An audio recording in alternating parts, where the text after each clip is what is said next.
I joined the business nearly 2 years ago. My role is a HR business partner. That's what I came in to do, so I believed anyway. But the area of business I look after, taverns, is massive recruitment problems. It's self-employed operators. So how do you attract people in, potentially when people have fallen out of love with pubs, to actually run one? They're blooming hard work. Where do you find them? Landlords are ageing. What do we do differently? The business that we work in is no complex. Everybody's business is complex. I appreciate that. But I think the difference was the fact that we are doing employed and self-employed opportunities, and therefore actually some of the things that we would want to advertise when we're trying to get somebody to run a pub with us, it's going to be their home at the end of the day. They're going to live there, and how can we get around that? And it's a different proposition. So in terms of, we kind of, I suppose, kind of thought about it and thought, well, how can we find a system that can do all of those things? And I guess then we went into a process of going out to tender, because we looked at our existing process and it just wasn't going to work. So what we did is we then, I guess, in terms of stakeholders, I think it's come up loads of times. So we initially did a lot of sessions, got stakeholders in the room, tried to unpick our processes, what was working, what wasn't. The added complexity in my side of the world is that when we recruit self-employed business partner, my recruitment team only have them up until the offer. We then hand them off to our legal department, who then has the process of converting them onto what we call a substantive agreement. We also do credit checks in my world, so similar to you doing DBS.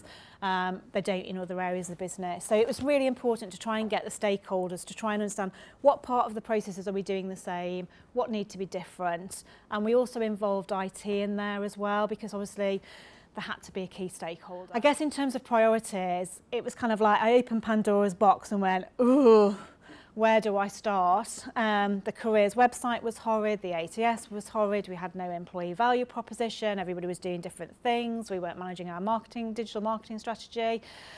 So I guess we did the digital first because we were wasting lots of money in the new financial year, got a better provider in that can provide a consistent service across all of our business areas. The next one for me, I kind of felt that actually we could go out and do a lovely all singing, all dancing website, but if the back-end system for applicants to apply was rubbish, it's pointless. So I actually made the decision to do the ATS first and then start on the careers website journey, because the EVP, at the time the business has been through, you know, the casual dining market is tough. Our food covers have declined. It is difficult out there. My side of the business has performed really well, but there's only so much money in the pot that we can draw it from. So we then prioritised to say, right, okay, ATS is the first one, and actually we can't do onboarding yet, or we can't integrate into SAP because actually we just haven't got the money. And also in terms of ended up being against tight timescales. Previously it was all paper based, so a vacancy request form was on a piece of paper and it had to go and physically be signed. So it was quite a cultural change for us as a business. But we kind of recognised that, and we did clear communications, and we also ran a number of training sessions for our line managers, drop-ins, etc. There was very little noise about the change process, so I was a bit like, oh, I haven't heard anything, that's a bit scary, and you kind of go out and sense check. But I think once they got over the fact that they had to log on and use a different system, actually it was so much easier for them. And I've even had line managers now say, oh, can you give me wider access so I can move that candidate? Because if I've seen them and I'm ringing Julie to try and tell her and I can't get hold of her, I could have moved them in the system.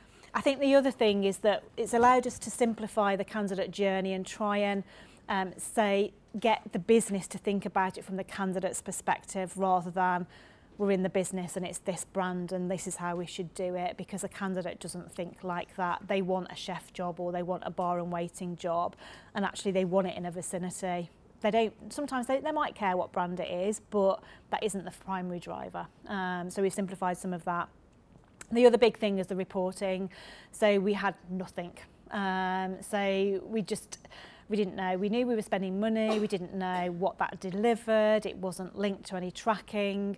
When we worked with a digital agency before ePloy came on board, they were doing a lot of tracking and reporting for us because we did a bit of a mosaic profiling, but it was costing us a lot of money to get that reporting. So, you know, again, it was something that we wanted to do and we've built into the system.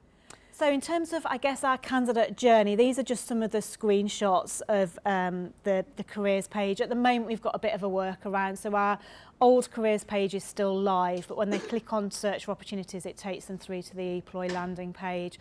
And that's because we need to invest in our employee value proposition. And again, sort of trying to streamline the vacancies. Because this is a business partner, they want to know what the pub and the financial information is. And I think in the future, we'll probably move that more to an estate agent's website, feel and look, because it is a very different proposition. And if we look at our competitors, that's the way they're going, and actually it's somebody's home. So these are real people that we've kind of used in there.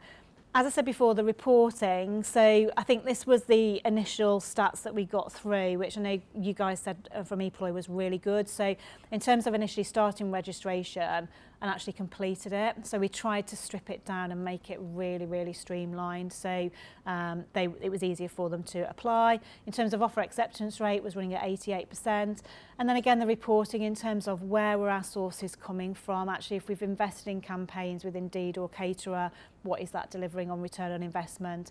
And these were from the very, very early days. And as the reporting's developed, and I think definitely spend time on those dashboards. And I know my team's spent some time with one of the guys from Heathrow, was it, Tim? Yeah, and in terms of we've taken ours, we've done a lot of work on our dashboards. So we have now got our pubs that are over a certain amount of turnover to flag up as risk vacancies and things like that. So we spent quite a lot of time developing them. So in terms of, I guess, learns, I guess it's making sure you've got the right people on board in the first place. And also when I say that, you know, even from the recruiter team, we had one area of the business that had a new recruiter and they kept saying, yes, yes, yes, they understood it. And they clearly didn't, did they, Kim? And therefore, because they didn't shout up or they didn't say anything, then we had to unpick some stuff and then redo it again. So just make sure that you have got, they're skilled, they understand it, they know what they're doing, and they're not afraid to ask questions. Definitely involve IT. I know they can be a bit cantankerous times, but you know, they need to understand, because they will just suggest a vanilla package, probably because it fits in what you've already got. They don't understand the nuances of the recruitment and how it needs to work for you, to the point where I think I said to Paul, if you implement that, my team will resign. I'm telling you that now. There's no way we're having that system. And I think you have to be forceful with it. They don't have to work with it day in, day out. We do. And also it's from the candidate's experience and journey as well. And I think also, it was mentioned earlier on, it's about really being clear on your scope. So understanding is what you can achieve within that time period, being realistic about it and sticking to it and not wavering throughout that period of time, and definitely don't bite off more than you can chew. So we knew onboarding was too much, so we've just kind of parked it for now. And then in terms of, I suppose, next steps, so we're looking at a load of different things. So we don't have an employee value proposition or people. We need a people and a partner promise, really, because they're different things to different people. So we're just embarking on that journey. And then the next phase would be to develop our careers website into something that's more interactive, that's more simple for people to use and understand the difference between the two. We want to look at automating onboarding, integrating with SAP. The old system wasn't integrated, so I'm not overly concerned about it, but it is something that we definitely can save synergies in the future. And also then thinking about, we did a little bit of segmentation before we went into using the ATS. So we did a bit of a campaign called More Than a Landlord, and we were trying to change perceptions around, you know, what people perceive as a landlord. Is it, you know, a bloke in his 50s that's quite rotund, stood in front of the bar with a pint? I think that's the image that a lot of people had. So we tried to change that, and we did a bit of profiling ourselves, but we probably didn't ground it enough. So it's interesting listening to you using them. That's probably where I heard about the mosaic profiling. I know it's expensive, but then that allows us to target more efficiently, put our message in front of the right people at the right time.